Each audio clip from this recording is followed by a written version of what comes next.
Yo mec. Salut Billy. Ça va? Bah ça va bien, je suis étonné. Le mec ça va aussi mal. Parce que hier...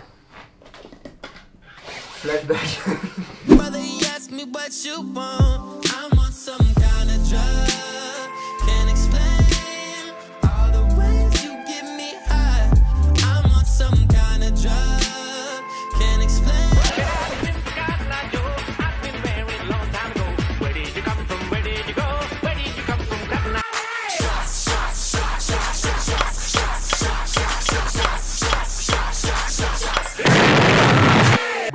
C'est le flashback le plus nul du monde. Ah non, je peux faire beaucoup plus nul, tu sais.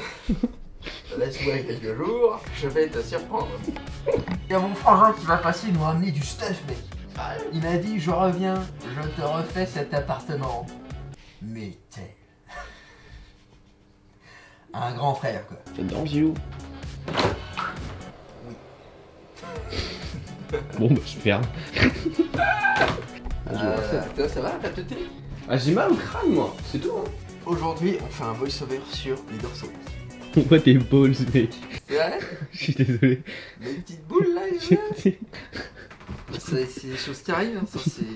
On est surtaché là après tout au niveau de l'intimité. Eh oui, on va pas voir les boules de quelqu'un d'autre. Alors ça, c'est vérifiable, Billy. Je vous souhaite la bienvenue dans l'épisode 18. You haters just in the crowd, but still I just look around. Know you with me now, where you...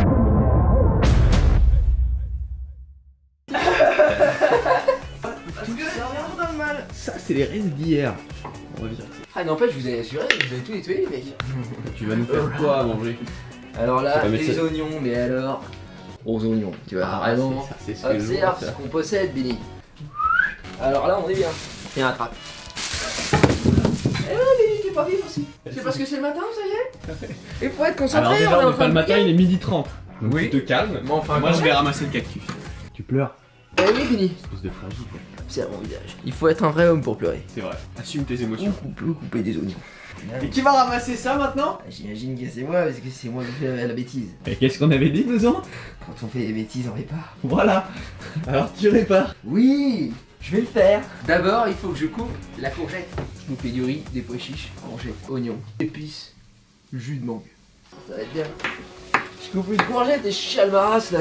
C'est quoi l'histoire là? Lave tes yeux. Lave tes yeux. Oh oui, je vais mettre du savon. On a déjà fait ce gag mais il est drôle.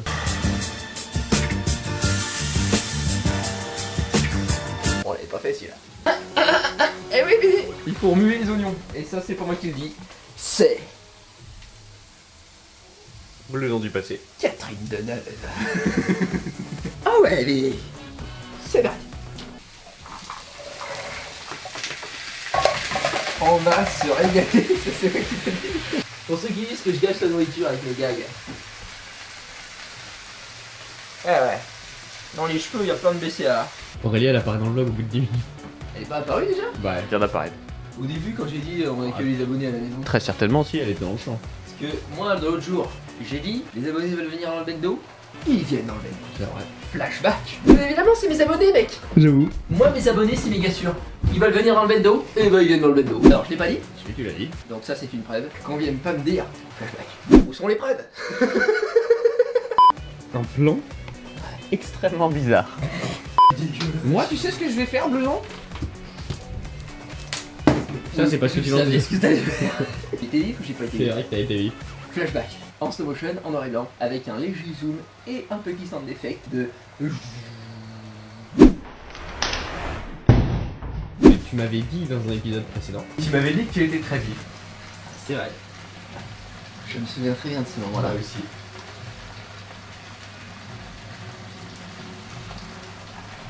Flashback. Ah C'est pas vif ça? mec. Évidemment. Prévisible mais c'est tellement drôle. Et je fais une bonne maîtrise de la répétitivité. Ouais. Très très bonne maîtrise, attention. Là, l'action est terminée, Billy. Il faut valider tes agissements. Évidemment, sinon les gens comprennent pas. Banane, papaye et pinard menthe. Ça va? Ouais. Regarde-moi ça. Des monodoses, comme si on consommait pas assez de plastique comme ça, quoi. Ils ont peur que quoi? Qu'on se serve un peu trop de fruits? Hein? Faut limiter les doses. C'est complètement con, putain. Plus jamais on achète ça. Et voilà. Ah! Eh oui, Vinny. Non, mais j'entends pas ce que tu dis! Bah je comprends, oui. Ça filme. Est-ce que ça tourne? Ouais, je pense. Le micro tourne? Ah non, le micro marche. Le micro marche? Et il a même pas de chaussures. Si ça c'est pas mal élevé. Super, Vinny. Ouais, Vinny. Super. Alors. Bonjour, Vinny. Bonjour, blouson. Ça va? Ça va et toi? Bah écoute, lendemain de crémaillère. C'est vrai. Aujourd'hui, on a décidé d'aborder le thème de... La recherche catabolique après consommation de BCA. Non, Vinny. Merde. Ça, c'est joli. Non, aujourd'hui, on va parler de dorsaux. Les petits dorsaux, tu sais. Comment faire pour les recruter? Parce que bien souvent, ça c'est vrai, ça, bien souvent, les personnes qui pratiquent la musculation ne ressentent pas leurs dorsaux. Ça c'est pour moi qui le dis, c'est manifestement un Marseillais. Ouais, Vinny, on n'est pas sorti le cul des ronds, ça. Ça va être très long.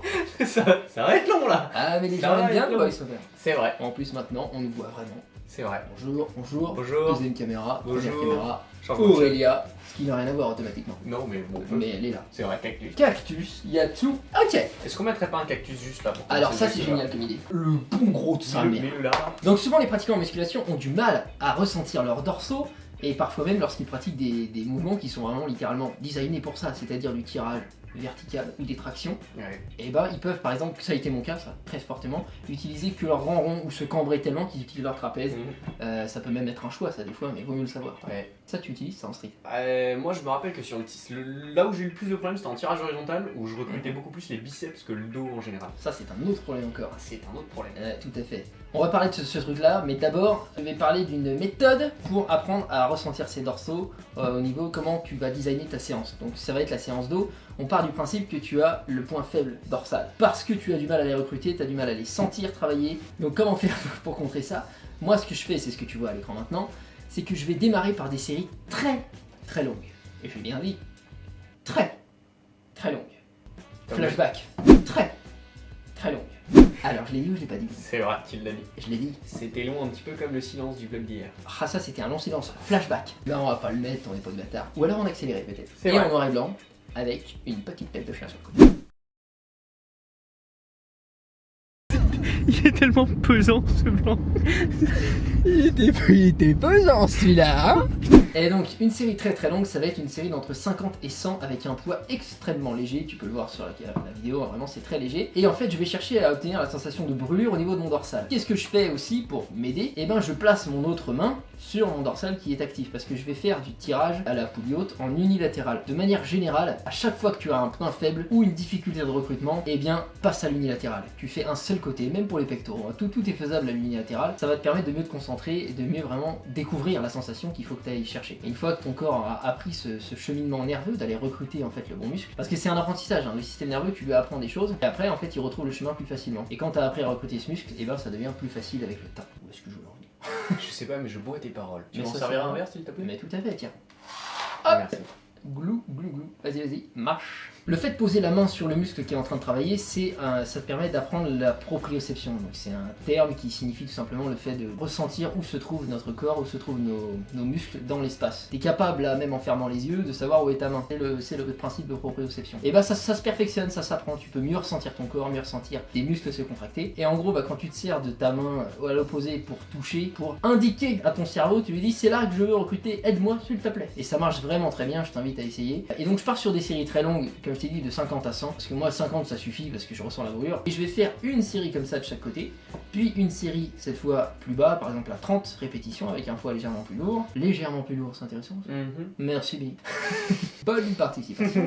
Et ensuite, troisième série, plutôt à 15 répétitions. Là je te dis ça, c'est arbitraire, tu sais. 50, 30, 15, c'est ce que je fais moi, peu importe. L'important c'est de monter légèrement les poids et de baisser un peu le nombre de reps. Et d'arriver comme ça à conserver cette sensation de brûlure que tu as dans le dorsal quand tu fais ta série très très longue, mais de la conserver dans une série plus courte, jusqu'à atteindre un rep range de travail en fait d'hypertrophie, donc environ de 8 à 12. Exactement. Et il y a d'autres exos où tu le fais ou tu le fais juste pour tes dorsaux? Ce principe-là Ce principe-là. d'unilatéral et tout ça, en fait, je l'ai fait pendant un temps pour mes pecs. Ok. Le même principe est applicable à d'autres. Parce que genre si tu par exemple, mais c'est pas valable pour tout. Si je sais pas, t'as du mal à ressentir tes quadriceps sur ton squat, et bah fais un peu de leg extension avant en série longue et tu vas voir. Alors là, on va voir ce qu'on va voir, évidemment. Ouais. C'est valable partout, mais moi je l'ai surtout utilisé pour mes dorsaux parce que c'est vraiment là que j'en ai eu le besoin. Donc ce tirage en unilatéral à la poulie haute, c'est vraiment ce que je fais moi, c'est ce que donc je vais te recommander de faire parce que j'ai éprouvé la méthode, ça fonctionne, tout va bien. Mais après je t'ai donné un autre exemple que tu vois à l'écran là, d'une bonne, aussi une bonne pré-fatigue, hein, c'est le même esprit, tu vas faire une série longue là-dessus. Ça s'appelle du pullover à la poulie avec une corde. En gros ça part de l'idée que tes insertions au niveau des dorsaux, ça part dessous l'humérus, donc sous ton bras. L'humérus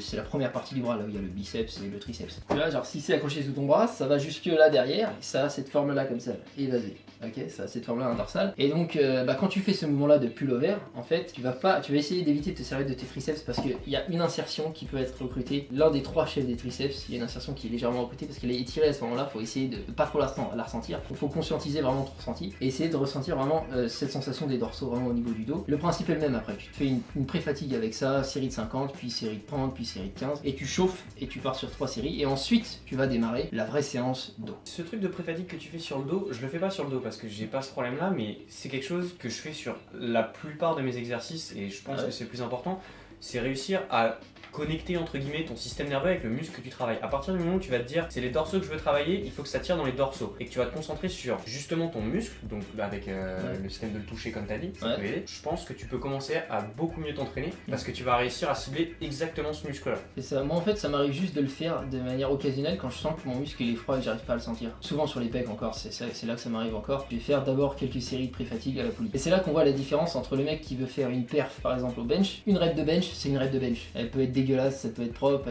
voilà, c'est une rep de bench. Que tu utilises plus tes épaules, plus tes triceps ou tes pecs, ça reste une répétition de développé couché quoi qu'il arrive. Alors que nous qui sommes des en tout cas, je crois qu'on est pareil sur ça, plutôt dans la recherche de l'hypertrophie musculaire, notre but ça va être de recruter au mieux le muscle que nous on a décidé de recruter. Et il y a des mouvements de musculation qui portent le même nom mais qui pourtant fait de deux manières différentes vont pas recruter le même muscle. Alors tu fais un soulevé de terre, tu peux le faire avec tes lombaires ou tes ischios ou un peu tout. Donc voilà, c'est une question de choix de ce que tu veux recruter. Je pars donc ensuite sur la vraie séance si tu veux, enfin ça fait partie de la séance, mais si tu veux sur les exercices de travail en série de 8 à 12 répétitions. Donc je vais démarrer là, en tout cas c'est ce que j'ai fait sur cette séance, sur du tirage vertical et cette fois, vu que j'ai bien préchauffé mes dorsaux, je vais extrêmement bien les ressentir. Et donc là j'ai fait 8 répétitions sur ça, moi je suis à peu près à 80 kg en ce moment. Ce qui fait que je vais pas ressentir ce que tu as dit tout à l'heure, les biceps. Et ben c'est encore une fois une connexion mentale, c'est vraiment un lien mental-muscle. C'est d'essayer de désarmer justement ce principe de biceps. Déjà je vais prendre une prise plutôt prise d'épaule ou plus large, parce que si tu te mets en supination par exemple, là tu vas recruter davantage tes biceps. Et je vais essayer d'imaginer que mes mains sont comme des crochets, qu'elles sont, voilà, ça tient la barre mais c'est pas là que je force, c'est accroché, c'est bon, et que c'est mon coude qui tire vers le bas, c'est pas mes mains qui tirent vers le bas. Puisque l'insertion, je te rappelle, elle est au niveau de l'humérus, bah, c'est vraiment ce mouvement de ramener l'humérus vers le bas qui utilise le dorsal. Si tu te dis à l'esprit, vas-y, c'est mon coude qui va vers le bas,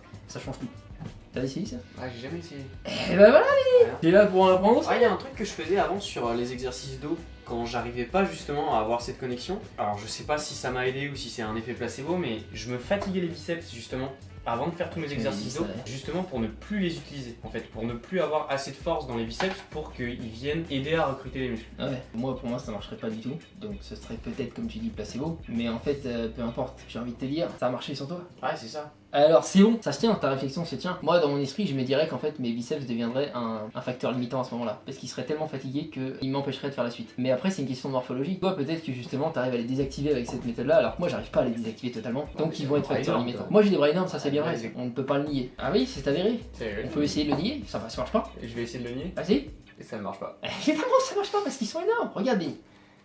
Hop, plan de GoPro, plan de caméra, plan de GoPro, tout fonctionne, ils sont énormes. Et ça, à tout jamais. Qu'est-ce que t'en penses, Aurélien? Ouais, je suis tout à fait d'accord. Elle est tout à fait d'accord. Ils sont énormes. C'est prouvé. C'est prouvé. Au niveau de l'organisation de la séance, pourquoi je place d'abord cet exercice de tirage vertical en premier? En fait, dans une séance, faut pas croire que t'as le même level d'énergie tout le temps. Ça, c'est faux. Il faut mettre tous tes points faibles. Donc ici, on parle bien des points faibles. Difficulté de recrutement des dorsaux en retard, tout ça c'est valable. Il faut les mettre tous au début de ta séance parce que c'est là que tu as le plus d'énergie tout simplement. Et dans cette séance, moi c'est ce que j'ai fait, je place tous mes exercices de dorsaux d'abord. Je vais pas en faire qu'un. Il y a cette histoire de tirage vertical, mais il y en a d'autres après. Et je termine par ce qui va être mon point fort. Donc dans mon cas, c'est plutôt les tirages horizontaux, tout ce qui est trapèze inférieur, tout ça, moi ça va bien, on est bien. Donc ouais, l'organisation de la séance a bien sûr une importance. Suivez pas un programme tout fait les mecs. Ne jamais suivre un programme tout fait. Réfléchissez à tout ce que vous faites. prenez les décisions en rapport avec votre anatomie, vos besoins, vos performances, vos forces et vos faiblesses, ainsi que votre goût du jour. Par exemple, moi, mes biceps, je sais que c'est mon point faible. Je vais essayer de faire mes biceps le plus généralement au début de ma séance, Ouais. de manière à le plus les recruter possible. Quitte à négliger le dos derrière, certes, mais au moins ça compense un peu le truc. Il y a des choix à faire et des concessions, il y a des trucs qu'il vaut mieux moins recruter pour avoir du temps sur d'autres trucs. Ensuite, j'ai enchaîné sur des tractions en prise neutre. L'intérêt de la prise neutre, c'est que ça va être dans ce mouvement-là que l'amplitude de mouvement au niveau de tes dorsaux va être la plus grande. Au niveau des dorsaux, les exercices en prise large ont la meilleure réputation, et en fait, c'est bidon. C'est des conneries. Parce que je pense que ça vient du fait que ce sont les exercices les plus vidéogéniques. Tu vois un mec faire des tractions en prise large, tu vois ses ailes. Et c'est pour ça qu'on le voit le plus. Mais en fait, anatomiquement, ça n'a aucun sens. Après, c'est une question de confort. Mais le fait de prendre plus large, ça va juste réduire ton amplitude. En gros, ça c'est pas dur à voir, hein. Tu fais un demi-mouvement là, alors que si tu prends en prise neutre, et bah tes coudes partent de tout en haut et arrivent tout en bas. Donc tu étires totalement tes dorsaux et tu les contractes totalement. Voilà pourquoi j'insère cet exercice là, pour avoir un peu les deux versions. En plus, de toute façon, au niveau du ressenti, c'est pas la même chose. Donc c'est toujours intéressant de voir dans lequel tu te sens le plus confortable et de voir ce que ça t'apporte au niveau de tes sensations. Pour moi, c'est pas pareil, donc je fais les deux. Toi, quand tu prends la prise neutre, tu la prends comme ça là-bas. Ouais. Si tu la prends en pronation comme ça, Ouais. est-ce que ça change beaucoup ou pas? Ça dépend de la morphologie des gens, franchement. On va dire une morphologie moyenne. Généralement, le fait d'avoir la prise neutre au niveau de comment sont orientés les bras, ça va recruter davantage le brachial antérieur. Donc j'imaginais que comme ça, tu la recrutes moins. Moins, et c'est le brachioradial qui prend le relais. Et donc là, c'est le long supinateur. Ok. En prise neutre, ça va être le brachial antérieur, donc ce petit muscle qui est sous le biceps brachial, qui est ici là, et que tu sais, on cherche à recruter avec le hammer curl. Ouais. Donc qui est ce mouvement-là. Tu te souviens, c'est pareil, c'est une prise neutre. Tout se recoupe. Et la prophétie disait vrai. Et tous les chemins de Ça reste à prouver. c'est vrai. Je viens de faire une vente, les mecs. Vous avez vu mes lumières qui clignotent? C'est comment, les mecs? C'est vraiment génial. C'est génial! C'est vraiment génial. Quelqu'un vient d'acheter mon book sur blouson-au-sommet.com/énorme et il est déjà en train de se régaler, le mec. Oh là là, avec des recettes végétales riches en protéines. 100% végétal. Bon, intelligent et simple. Les recettes sont intelligentes, elles sont drôles, elles sont généreuses, elles sont la femme parfaite. Elles sont la femme que je n'ai jamais eue. Évidemment, Billy, tu ne l'auras d'ailleurs jamais, mais par contre, tu peux avoir mon book. Ouais, je disais que moi, quand je faisais la prise, le tirage vertical, en gros, je fais les tractions en prise large Ouais. et le tirage vertical en prise neutre. Ouais. Ça change quelque chose ou pas? Ouais, ce que ça change, mais c'est logique d'ailleurs. Parce que toi, t'es un mec de la street et C'est tu vrai. veux progresser sur tes tractions. Tu veux te dire, j'ai fait 22 aujourd'hui, parce que t'es un beauf. C'est vrai que c'est pas vrai. Le mec en prend pour son grade non-stop. Ah, non-stop, mon petit pote.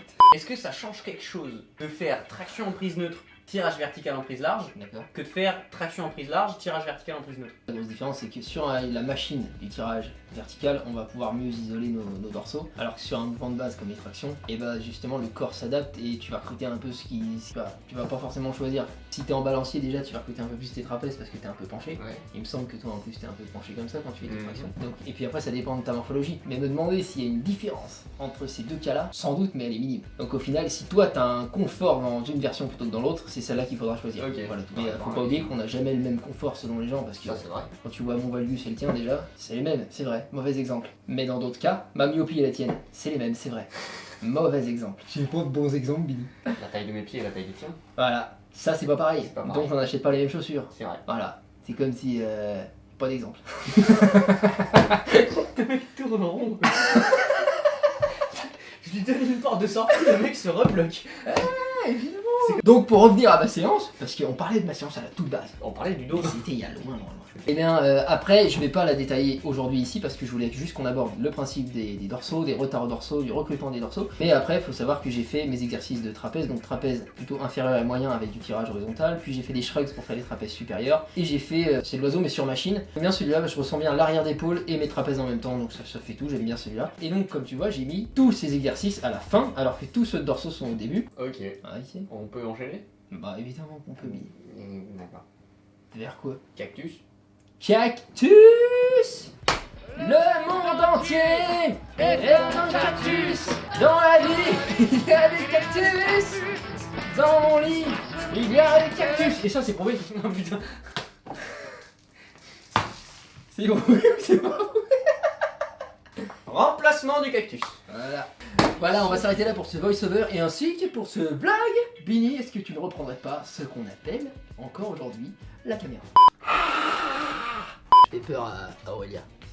Parce qu'elle est encore là, Eh, on a toi. des abonnés dans le bendo, nous. Ouais, les abonnés, bah évidemment. S'il y a des abonnés qui veulent venir dans le bendo. Ils viennent dans le bendo, évidemment. Nous, on va s'arrêter là pour ce vlog. ouais. J'espère que cette vidéo vous aura plu. On va se tutoyer, on est entre nous. J'espère que cette vidéo t'aura plu. Si c'est le cas, mets un like, hein. Bon, pourquoi pas après tout. Abonne-toi si jamais, pour une raison obscure, tu n'es pas abonné. Mais ça n'a pas de sens, attention. Tu cliques et c'est réglé, tu es instantanément mieux dans ta vie. En général. Moi je te laisse, je te remercie d'avoir regardé la vidéo, merci pour ton temps, c'est très aimable à toi, je te dis à demain parce que c'est comment, Aurélia? C'est everyday. C'est pas moi qui l'ai dit, c'est encore une fois Catherine Deneuve. Bisous frangin, ciao.